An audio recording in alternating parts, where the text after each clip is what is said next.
Aid for domestic workers enduring abuse in the Middle East. Kenyan authorities train domestic workers about their rights after years of reported abuses. Striving to create equal opportunities, the Joint Admission and Matriculation Board makes special arrangements for physically challenged candidates to write the 2022 Unified Tertiary Matriculation Examination.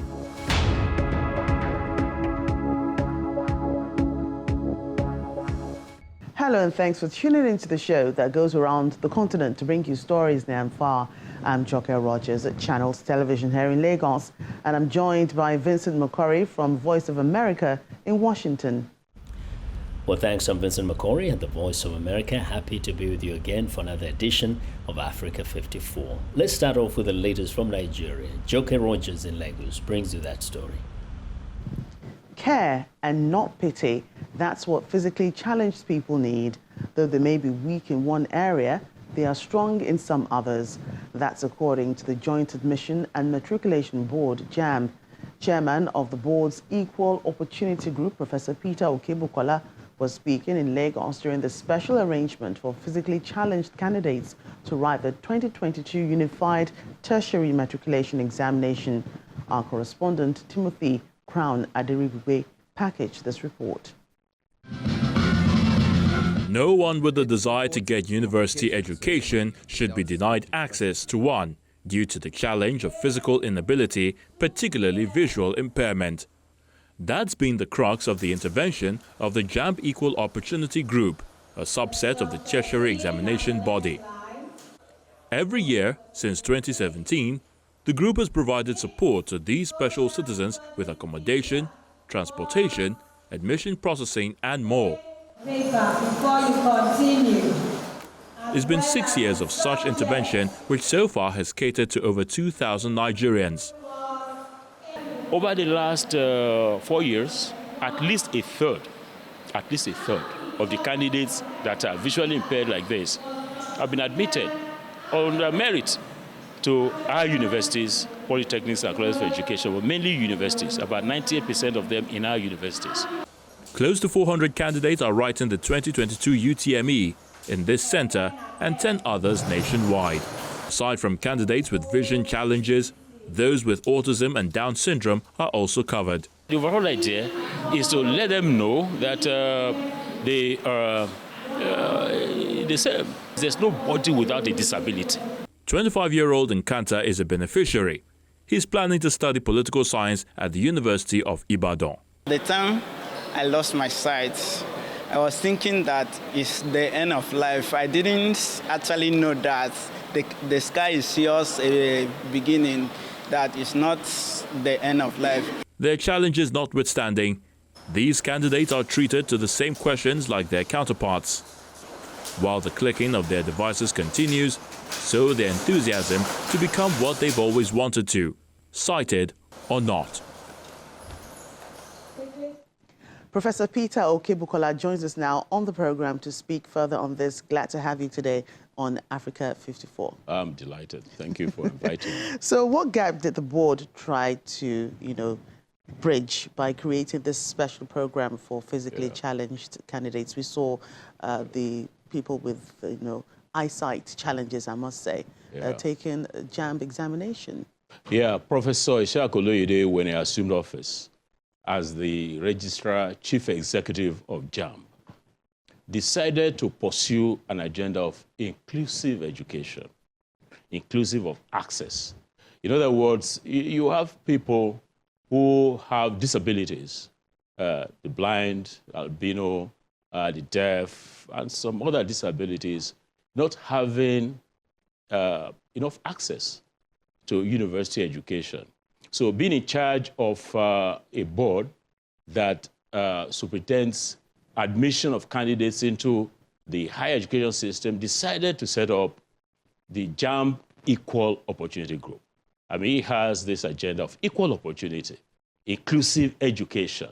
So it was set up in 2017, and since that time, we have been implementing on his behalf his equal opportunity agenda, where we subject our special group of candidates those who are blind or who are deaf, and those in correctional centers, the UTME.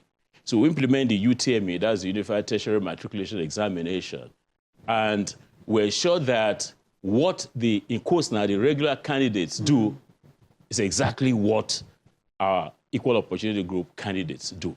The same set of questions, difficulty, everything the same. But you see, our mode of implementing the UTME will naturally be different. So how broad has this, program been? You said it was first brought on board in 2017. Yes. What are the numbers? How many people have you been able to cater to? Over the last 5 years, we have been galloping in terms of those that we have been serving. When the program started, we had about 390 candidates. We were in 3 centers, Lagos, Abuja, and Kano. The following year, we retained the same. Then we expanded. So far, we have been able to implement UTME for over 2,000 candidates. And what excites us, really, is that of the 2,000, a good proportion have been able to secure admission into higher educational institutions, especially universities. Let's take 2019, for instance. We had about 45% of those who took the UTME gained admission into tertiary institutions. 2020, we had about a quarter. But by 2021, we had about a third. We're hoping that this year will keep improving like that. So by way of numbers, we have been increasing on account of the awareness of those who have these challenges. About 45% gain admission. And we're tracking them. Admission not into admission into law, into computer science, political science, history, mass communication. So they do all the courses that the regular candidates are doing. And then universities are catching up with providing the enabling environment to let them succeed. The last graduation of many of the universities, a good proportion of the blind candidates made 2-1. And they are employed, I mean, the NYCS, and then they are gainfully employed. So what has happened is that, you see, there's a UN convention on the rights of persons with disabilities. And in Nigeria, we have policies for blind people, for blind persons, for deaf and all of that. So what we're trying to do is that, what Professor Oloyede, not we, because we are just his agents. Yes, what we're trying to do is that at the tertiary level, we're trying to ensure that they don't have they have equal opportunity. At the lower level, it's not the same. At the basic education level, secondary education level, it's not the same. So by the time you now get them to be pulled from the top, then the other layers of the education system will fall in line. So in the last 3 or 4 years, we have seen a situation where the secondary level has started to say, so if you pass as a blind candidate in our secondary school, you have an opportunity of going to the university. So everybody is is moving along a very healthy direction. And Professor Oloyede is quite convinced that his equal opportunity agenda will shake the net, move people who have disabilities up the ladder. Okay, finally, is it just one man's agenda? Are there things being put in place to ensure continuity, to ensure this system stays? Yeah, it's a system thing, because when I said Oloyede is the registrar chief executive of JAMB. He's working with his board. He's working with his management. But it's a tenured position. Oh, yeah, no. He's working with the minister. Minister Malam Adamu Adamu is very, very concerned. He's very happy about this. So we are installing an institutional system that will go beyond the tenure of everybody. Will it be backed by law at some point? We have policies. You see, we have the UN Convention. We have policies in Nigeria. We're talking about implementation now. It's not that we don't have anything over the years that would not let this thing happen. And by September, we have a proposal to Professor Oloyede for us to now get everybody on board. a national workshop, a national conference, where everybody will come, all stakeholders, to see where we are at, to see the gap and how we can fill the gap. 2023 September, we're happy to bring the whole of Africa together. I'm happy to let you know that there's no African country that can match Nigeria in terms of the access, equal opportunity access that is given to the blind candidates and others in the higher education system. I must thank you for your time, Professor Peter Okebukola. Thank you so much for joining us today on Africa 54. Pleasure. Thank you.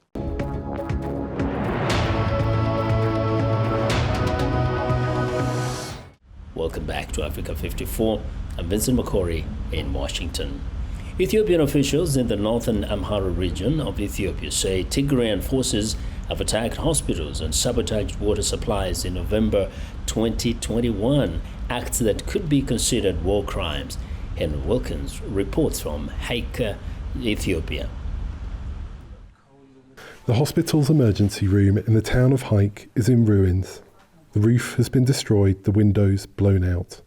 Hospital staff say it was deliberately targeted by forces of the Tigray People's Liberation Front when they attacked the city on November 24th, 2021. And the TPLF group, I think the Saturday, targeting from far area, targeting the emergency room, this room, and mainly the emergency room and the surgical room, targeting from far. He used, I think, mortar or something, heavy weapons.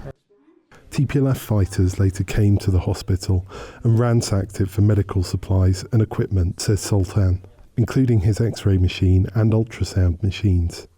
Here he shows some of the equipment that is now unusable because parts were taken by the TPLF, he says.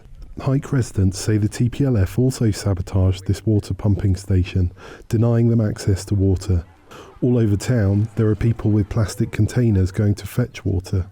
Further north, in the town of Weldia, doctors at the hospital said it had been ransacked by the TPLF and the staff threatened. TPLF soldiers were always coming into the hospital to threaten medical personnel. They said, "We will kill you if we catch any one of you providing medical services for the defense forces." Healthcare institutions are not supposed to be targeted because they serve the whole community, despite our differences. Deliberately targeting hospitals which are not being used for military purposes and the targeting of water supplies are considered war crimes under the Geneva Convention, an international treaty that governs conduct during war. Advocacy groups say similar attacks targeting health facilities were committed in Tigray when the federal government launched what it called a law enforcement operation. A UN report found that in June 2021, out of 224 health centres in Tigray, only 40 were functional. A TPLF spokesperson dismisses the allegations of attacks against hospitals in Amhara. These kind of allegations are not new to us. The one thing that the regimes in Ethiopia and Eritrea are good at is that they commit crimes themselves and they frame others as culprits. The Amhara Regional Health Bureau has said that more than 500 health centres in the region, including hospitals, have been damaged or destroyed. It has not been possible to verify this claim. Henry Wilkins for VOA News, Haik, Ethiopia. Authorities in Côte d'Ivoire are concerned about illegal logging and pollution in the country's Banco National Park, located in the Ivorian commercial capital, Abidjan. A concrete perimeter wall has been built with hopes that it will preserve its distinctive ecosystem. Banco spans more than 34 square kilometers of western Abidjan, making it the second biggest urban park in the world behind only Rio de Janeiro's Tijuca National Park. Some of its wildlife, which includes monkeys, chimpanzees and 500-year-old trees, is considered sacred by locals, and its shady trails are a haven for hikers and bicycle riders from the city of 5 million traffic-clogged streets. But Banco is threatened by pressures from Abidjan's rapid growth.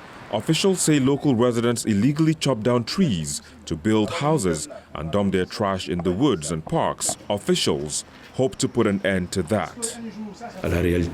In reality, it's 12 kilometers of fencing for a perimeter of 24 kilometers. You can see where the highway is, there will be no fence because there are no major problems there. However, neighborhoods on the edge of the forest need fencing because a lot of the boundary has already been whittled away here and there to build urban lots. Tondo Sama said he hoped the efforts to protect Banco would help it win a place on UN agency UNESCO's list of World Heritage Sites. Mikale Kimani, a tourist from Kenya, was already enthusiastic. He says preserving the park remains essential. Out of the heat of Abidjan is really hot, yeah? So the forest is good for running, for resting, for exercising. They should preserve it for humans, you know, yeah. Parks authorities have been working with local communities to head off any misunderstandings related to the wall and emphasize the importance of protecting the forest.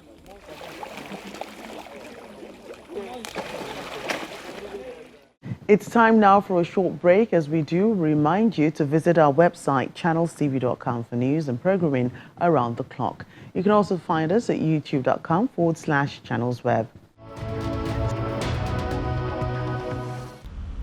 Welcome back to Africa 54. I'm Vincent McCory in Washington. Kenyan authorities are training domestic workers who accept jobs in the Middle East about their rights after years of reported abuses there, including beatings, rapes, and deaths. Kenyan authorities say there have been at least 23 such cases since November, most of them in Saudi Arabia. Victoria Munga reports from Nairobi. It's been a year since Bernard Njenga and his wife Esther Thuku had died in Saudi Arabia, where she had been a domestic worker for 3 years. He says Saudi authorities reported his wife had committed suicide at her employer's home, but he believes the mother of 4 was murdered. Her body did not have any marks that would show that she had hanged herself, because there would be marks around the neck.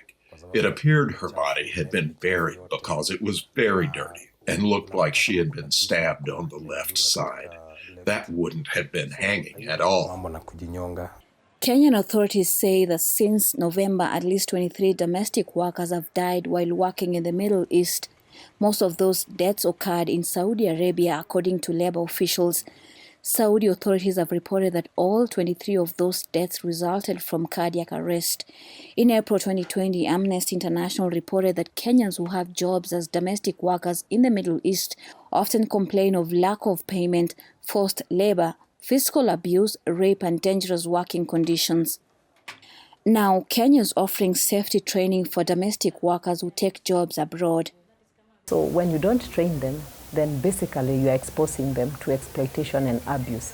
Part of the training also includes labor rights awareness. They have to know how to bargain and to talk to employers about decent terms and conditions of employment. These are among 30,000 Kenyans who migrate to the Middle East to find work each year. Kenyan authorities say they're working with Saudi officials on labor law reforms. We would want, in case, we would want them to also upscale their laws to protect workers and employer equally, not to discriminate and have the attitude of employees right always. Number 2 is that the pay is reasonable, commensurate to the work. VOA reached out to the Saudi embassy in Nairobi for comment on alleged mistreatment and death of Kenyan workers. In an email response, the embassy said the kingdom does not condone illegal and ill treatment of anyone and said Riyadh is working with Nairobi to protect citizens from any offense. Meanwhile, officials say with an estimated 2 million young people graduating each year and only about 800,000 new jobs according to national figures, many Kenyans will continue to go abroad to find work. Victoria Amunga for VOA News, Nairobi. Of the many small groups of local filmmakers in the UAE, Dubai-based Nigerian filmmaker Ikenna Chianumba has taken up the challenge to create a community for like minds. He speaks with Channel's UAE correspondent Mayowa Adegoke about the local film scene and much more. Nollywood's interest in Dubai, which began in 2017 following the release of Ebony Life's Wedding Party 2, is growing, albeit slowly. You're like medicine to me. Give me everything I need. In 2021, director Adekunle Adejuigbe screened his award-winning action thriller, The Delivery Boy, while Funke Akindele premiered her Omogeto the Saga in UAE cinemas, the first Nollywood production to achieve the feat. The same year, Ebony Life Films' Chief Daddy 2 was partly shot in Dubai with support from the government. Since then, resident movie buffs and film practitioners see the need to form a community and build a local industry. So you have theater groups here and there. There is one in Abu Dhabi, there are a few here in Dubai that I've gone to a few times. So there are theater groups or small groups here and there, but there's not really a big community that brings people together.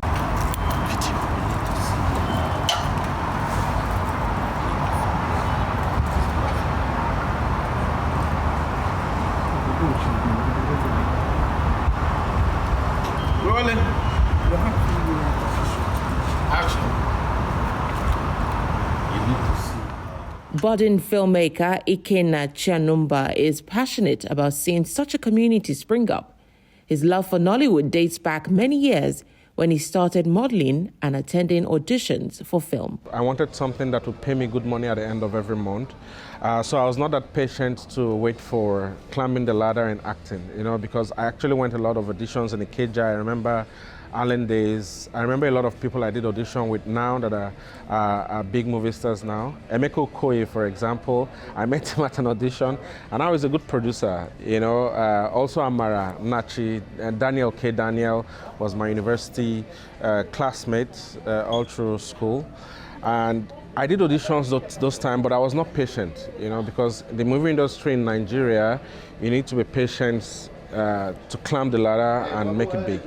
So I decided to go professional. 15 years in the corporate world as a marketing executive, Ikenna finally made his return to Nollywood in 2018 as executive producer of Couple of Temptations and Sweet Revenge, which he also featured in as an actor. A woman who is 2 years older than he is, not to talk about 20.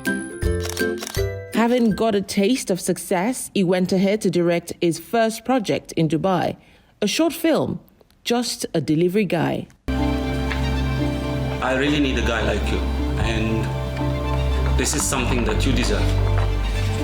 So.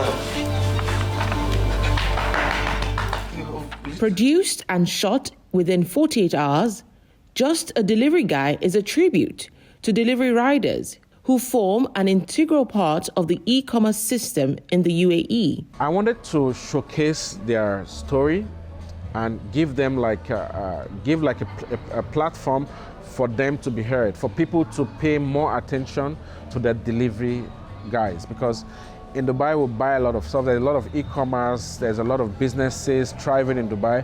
And these businesses thrive around people that get the products to you. A lot of us will get the products. We don't care about how the products came, but we're satisfied that the product is there. But there's a lot of back end to it. The film, which won the best debut entry at the Theme 8 Film Festival in Dubai, also premiered at a private event organized by his wife, who produced the film. A lot of things have kind of come after that, like people are interested in doing film with us, actors, filmmakers, they are able to see the story we created, so they want to know what else we have for them. So I'm very, very excited about what we have in the future coming. Ikenna says he has plans to create more films in Dubai and hopes his efforts will contribute to what may someday become a Middle East extension of Nollywood. Well, and that's our show for today. You can find all of the continent's top news and the world news online at voaafrica.com. Check it out. I'm Vincent McCory in Washington. Channels Television has our last word from Lagos. We look forward to bringing you another show next week. To remember that channelstv.com is your source for news and other programming. I'm Joke Rogers. Thanks for watching and goodbye.